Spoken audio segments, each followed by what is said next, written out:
भोपाल से प्रस्तुत हैं प्रादेशिक समाचार। नमस्कार, समाचारों के साथ मैं जितेंद्र रघुवंशी। पहले मुख्य समाचार। प्रधानमंत्री ने कहा कि प्रौद्योगिकी को अपनाने या नवाचार में देश किसी से पीछे नहीं। भोपाल गैस त्रासदी पर हुई प्रार्थना सभा। मुख्यमंत्री ने कहा कि सरकार और समाज मिलकर ऐसी मानवीय भूलों को रोक सकते हैं और केंद्र सरकार का देश भर में लगभग 10,500 जन औषधि केंद्र खोलने का लक्ष्य। अब समाचार विस्तार से। प्रधानमंत्री नरेंद्र मोदी ने कहा है कि भारत ने दुनिया के समक्ष यह सिद्ध कर दिया है कि जब वह प्रौद्योगिकी को अपनाने या नवाचार की बात करता है तो वह किसी से पीछे नहीं है।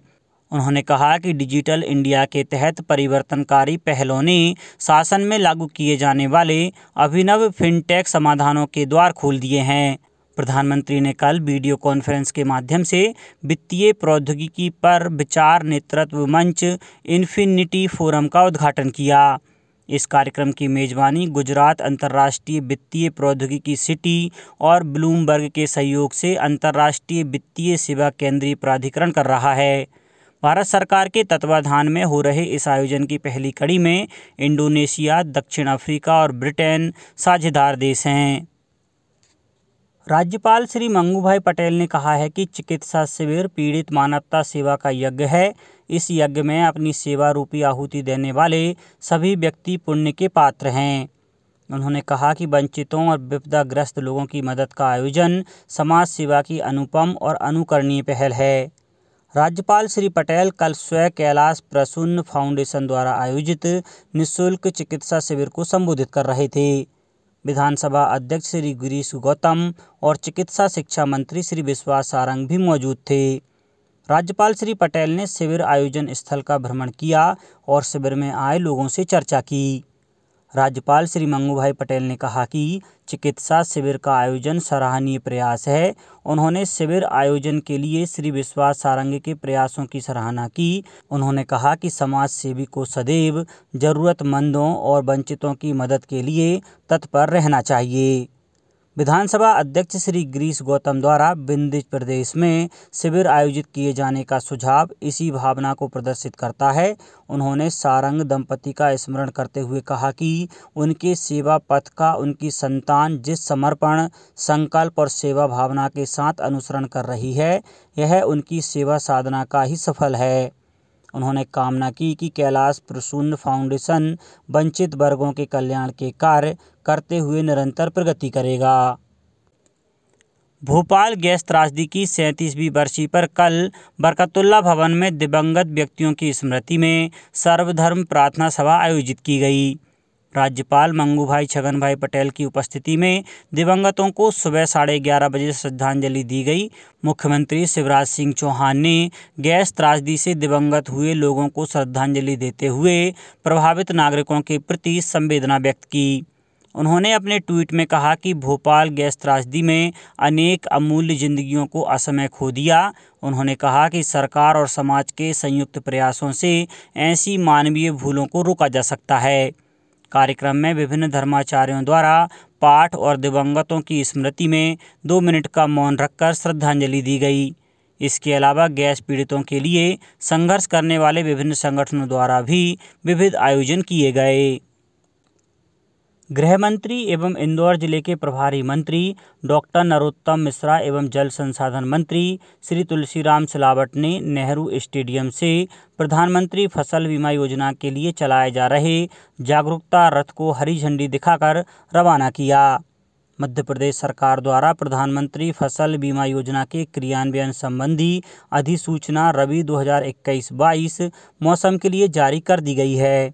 योजना के अंतर्गत प्राकृतिक आपदाओं यथा सूखे की अवधि, बाढ़, ओला, भूस्खलन, तूफान, चक्रवात, जलभराव, आकाशीय बिजली गिरने से उत्पन्न आग एवं रोके न जा सकने वाले अन्य जोखिमों, रोगों, कृमियों से क्षति की स्थिति के कारण बीमित फसल में नुकसान होने से उपज में कमी होने पर योजना के प्रावधान एवं राज्य अधिसूचना के नियमानुसार मुआवजा राशि मिलेगी।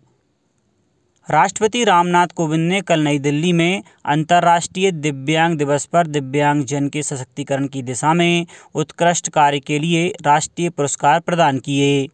ये पुरस्कार व्यक्तियों, संस्थानों, संगठनों, राज्य और जिले को उनकी उत्कृष्ट उपलब्धियों और दिव्यांगजन के सशक्तिकरण की दिशा में काम करने के लिए प्रदान किए गए। इस अवसर पर सामाजिक न्याय एवं अधिकारिता मंत्री डॉक्टर वीरेंद्र कुमार भी उपस्थित थे। पशुपालन एवं डेयरी विभाग द्वारा केंद्र प्रवर्तित योजना राष्ट्रीय पशुधन मिशन के तहत उद्यमिता विकास कार्यक्रम में आवेदन की अंतिम तिथि 30 नवंबर 2021 से बढ़ाकर 15 दिसंबर 2021 कर दी गई है। पात्र इच्छुक उद्यमी एवं हितग्राही योजना के पोर्टल www.nlmudymitra.in के माध्यम से आवेदन कर सकते हैं। वित्तीय वर्ष 2020-21 के दौरान देश में डिजिटल भुगतान के माध्यम से लेन देन की संख्या 5,554 करोड़ रही।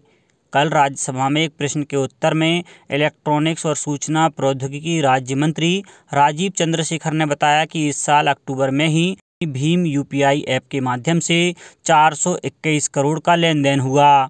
उन्होंने कहा कि प्रधानमंत्री ग्रामीण डिजिटल साक्षरता अभियान, डिजिटल भुगतान जागरूकता शिविर, वित्तीय साक्षरता परियोजना केंद्र, वित्तीय साक्षरता प्रशिक्षण कार्यक्रम और आधार सक्षम भुगतान प्रणाली जैसी कुछ पहलें देश में ग्रामीण क्षेत्रों में डिजिटल भुगतान को बढ़ावा देने के लिए की गईं।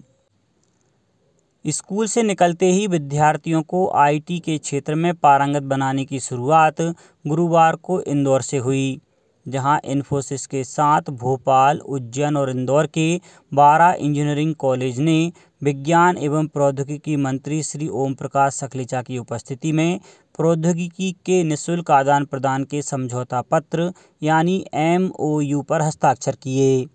इंदौर के इन्फोसिस कैंपस में हुए इस कार्यक्रम में मंत्री श्री सकलेचा ने संतोष व्यक्त करते हुए कहा कि मध्य प्रदेश में इन्फोसिस के जरिए आईटी में करीब 8,000 कुशल युवाओं की चेन एक वर्ष में बनाने की परिकल्पना की गई थी और मैं संतुष्ट हूं कि इन्फोसिस ने करीब 6,000 की टीम सिर्फ 6 माह में ही तैयार कर दी है। उन्होंने कहा कि स्किल का ज़माना है और लगातार बदलती तकनीक के इस दौर में कौशल युक्त विद्यार्थियों से ही प्रदेश को आत्मनिर्भर बनाया जा सकता है। सूक्ष्म, लघु, मध्यम उद्यम मंत्री श्री ओम प्रकाश सकलेचा ने इंदौर प्रवास के दौरान इन्फोसिस द्वारा चाचा नेहरू बाल अस्पताल इंदौर को दान किए गए ऑक्सीजन प्लांट का उद्घाटन भी किया। इस ऑक्सीजन प्लांट से इंदौर के नागरिक, विशेषतः अस्पताल में भर्ती बच्चों को मदद मिलेगी। इस अत्याधुनिक ऑक्सीजन प्लांट की क्षमता प्रति मिनट 500 लीटर ऑक्सीजन उत्पादन की है। केंद्र सरकार ने देश भर में मार्च 2025 तक लगभग 10,500 जन औषधि केंद्र खोलने का लक्ष्य रखा है। लोकसभा में एक लिखित उत्तर में रसायन और उर्वरक मंत्री डॉक्टर मनसुख मांडविया ने बताया कि पिछले महीने की 28 तारीख तक देश में लगभग 8,533 ऐसे केंद्र खोले जा चुके हैं। उन्होंने कहा कि प्रधानमंत्री भारतीय जन औषधि परियोजना के उत्पादों में 1,451 दवाइयाँ और शल्य चिकित्सा तथा अन्य सुविधा से संबंधित 240 वस्तुएं शामिल हैं। राज्य शासन द्वारा सागर जिले की तहसील मालथौन की ग्राम पंचायत बरौंदिया कला को नगर परिषद बनाया गया है। इस संबंध में मध्य प्रदेश राजपत्र में सूचना प्रकाशित कर दी गई है। मध्य प्रदेश नगरपालिका अधिनियम 1961 के तहत 7 ग्राम पंचायतों के 22 ग्रामों को मिलाकर बरौंदिया कला को नगर परिषद बनाया गया है। इसमें ग्राम पंचायत बरौंदिया कला सहित डबडेरा, बीकोर कला, दरी, रजवांस, बनखिरिया और उमरई ग्राम पंचायत शामिल की गई हैं। बरौंदिया कला क्षेत्र के नागरिकों ने इस उपलब्धि पर नगरीय विकास एवं आवास मंत्री श्री भूपेंद्र सिंह को धन्यवाद दिया है।